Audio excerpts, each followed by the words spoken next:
This video is sponsored by SBO Digital Marketing. So, more details, contact WhatsApp. Skip பண்ணாதீங்க. பெரிய தொகை தினம் 300 ரூபாய் சம்பாதிக்க அரிய வாய்ப்பு. Instagram, Facebook பயன்படுத்த தெரிந்தால் போதும். Content post and content publishing மூலமா தினம் 300 ரூபாய் சம்பாதிக்கலாம். இந்த வேலை செய்ய 5 நிமிடம் போதும். Training support, group communication support, all language customer life time support, முக்கியமா சொந்தமா ஒரு பிசினஸ் ஸ்டார்ட் பண்ற அளவுக்கு உங்களால கற்றுக்கொள்ள முடியும், சம்பாதிக்க முடியும். இந்த வேலை வாய்ப்பு வழங்குவது 5 வருடத்துக்கு மேல ரன் ஆகிட்டு இருக்க நம்ம தமிழ்நாட்டு company school of business organisation private limited. மேலும் விவரங்களுக்கு டிஸ்கிரிப்ஷன்ல கொடுத்திருக்க நம்பருக்கு வாட்ஸ்அப் பண்ணுங்க. கலர் செமையா இருக்கு. அதே போல நல்லா வெந்திருக்கு. சிக்கன்லாம் நல்லா வெந்திருக்கு. இந்த பெப்பர் கிரேவி வந்து எதுக்கு வேணாலும் வச்சு சாப்பிடலாம். சப்பாத்தி, இட்லி, தோசை, ரைஸ்க்கு ரொம்ப நல்லா இருக்கும். இப்போ வந்து நம்ம மசாலா ரெடி பண்ணிக்கலாம். பேன் சூடானதும் பெப்பர் வந்து கொஞ்சம் அதிகமா சேர்த்துக்கங்க. 2 டேபிள் ஸ்பூன் அளவுக்கு நான் மிளகு எடுத்துருக்கேன். இதை சேர்த்துக்கலாம். கூடவே 1 டீஸ்பூன் சோம்பு எடுத்துருக்கேன். இதையும் சேர்த்துக்கலாம். 1/2 டீஸ்பூன் ஜீரகம், இதையும் சேர்த்துக்கலாம்.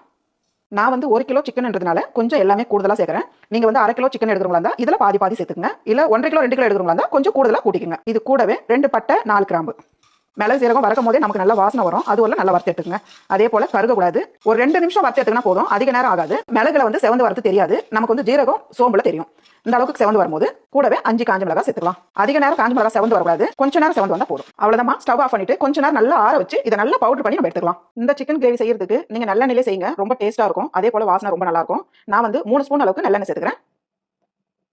எண்ணெய் சூடானதும் நம்ம வந்து ஏற்கனவே பட்டை கிராம்பு அரைச்சு வச்சிருக்கோம். அதனால ஒரு குட்டியா ஒரு பட்டை, ஒரு சின்ன பிரியாணி இலை, ஒரு 150 கிராமுக்கு சின்ன வெங்காயம் எடுத்து தோல் எடுத்து இதை போல 4 நாளா கட் பண்ணி வச்சிருக்கேன். இந்த கிரேவிக்கு வந்து சின்ன வெங்காயம் சேர்த்து செஞ்சீங்கன்னா ரொம்ப நல்லா இருக்கும். சப்போஸ் சின்ன வெங்காயம் இல்லைன்னா நீங்க பெரிய வெங்காயம் கூட எடுத்துக்கலாம். இப்போ வந்து வெங்காயம் சேர்த்துக்கலாம்.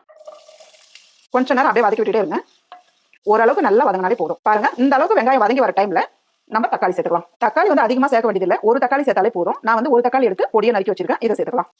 கூடவே 1.5 டேபிள் ஸ்பூன் அளவுக்கு இஞ்சி பூண்டு பேஸ்ட் சேர்த்துக்கலாம். கருவேப்பிலை தேவையான அளவுக்கு சேர்த்துக்கலாம். சிக்கன் வந்து கருவேப்பிலை அதிகமாகவே சேர்த்துக்கலாம். ரொம்ப நல்லா இருக்கும். இப்போ இதெல்லாம் சேர்த்து நல்லா வதக்கி விட்டுருமா. இந்த டைம்ல நம்ம வறுத்து வச்சிருக்க மசாலா ரெடி பண்ணிக்கலாம். பாருங்க, நல்லா ஆறிச்சு. இப்போ ஒரு மிக்ஸி ஜார்ல நம்ம சேர்த்துக்கலாம். சேர்த்துட்டு நல்லா பவுடர் பண்ணிக்கோங்க. பாருங்க, வெங்காயம் தக்காளி இந்த அளவுக்கு நல்லா வதங்கி வந்ததும் இந்த அளவுக்கு நல்லா பவுடர் பண்ணி எடுத்துங்க மசாலா. நான் வந்து 1 கிலோ சிக்கன் எடுத்துருக்கேன். சைஸ் வந்து பெரிய சைஸ் வேணாலும் கட் பண்ணிக்கலாம், இல்ல சின்ன சைஸ் வேணாலும் கட் பண்ணிக்கலாம். நம்மளோட விருப்பம் தான் அது. சிக்கன் சேர்த்து நல்லா கலந்து விட்டுங்க. நல்லா வெங்காயம் தக்காளி கூடவே நல்லா 1 நிமிஷத்துக்கு நல்லா வதக்கி விடுங்க. நம்ம சிக்கன் சேர்த்துட்டு உடனே தண்ணி சேர்த்துக்கணும். நமக்கு ஏற்கனவே வந்து சிக்கன்ல நிறைய தண்ணி இருக்கும். அந்த தண்ணி கலந்து அதிகமா தண்ணி ஆயிடும். அதனால வந்து எப்பயுமே சிக்கன் சேர்த்து ஒரு 2 நிமிஷம் நல்லா வதக்கி விடுங்க.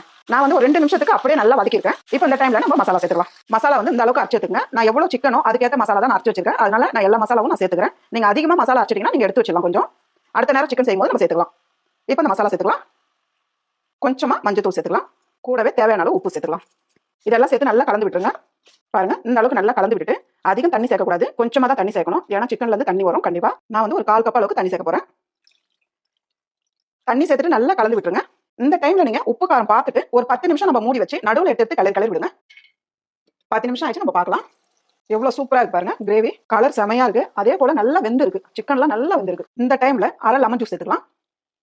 கூடவே பொடியா நறுக்கின கொத்தமல்லி அப்படியே அங்கங்க சேர்த்துருங்க. பாருங்க, இதை 2 சேர்த்துட்டு நல்லா அப்படி பரட்டி விடுங்க. நல்ல ஒரு சூப்பரான பெப்பர் சிக்கன் கிரேவி ரெடி. நீங்களும் வீட்டில் செஞ்சு பாருங்க. செஞ்சு பார்த்துட்டு எப்படி வந்திருக்குன்னு எனக்கு கமெண்ட்ல சொல்லுங்க.